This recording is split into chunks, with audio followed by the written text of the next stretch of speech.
বিসমিল্লাহির রহমানির রহিম। সুপ্রিয় দর্শক, আমরা এই মুহূর্তে অবস্থান করছি মাধবপুর 50 শয্যা বিশিষ্ট সদর হাসপাতালে।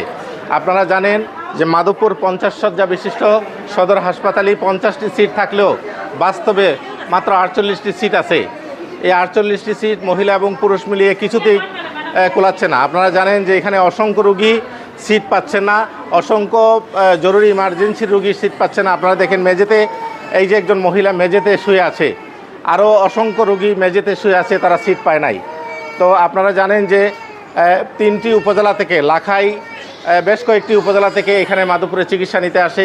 লাখাই, চুনারঘাট, বিজয়নগর, নাসিরনগর, কোনো কোনো ক্ষেত্রে অনেক দূর থেকেও আসে, হবিগঞ্জ থেকেও রোগী আসে। কিন্তু এই অচিরেই মাধবপুর সদর হাসপাতালটিকে 100 শয্যায় উন্নীত না করা হলে ভয়াবহ আকার ধারণ করবে রোগী সংকট। আপনারা দেখতে পাচ্ছেন যে কত কষ্ট করে তারা সিট না পেয়ে মেঝেতে শুয়ে আছে।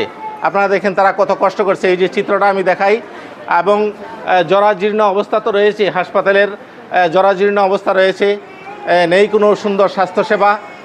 দুপুরের খাবার এবং রাতের খাবার একসাথে করে একই রান্নার খাবার তাদেরকে দেওয়া হয়।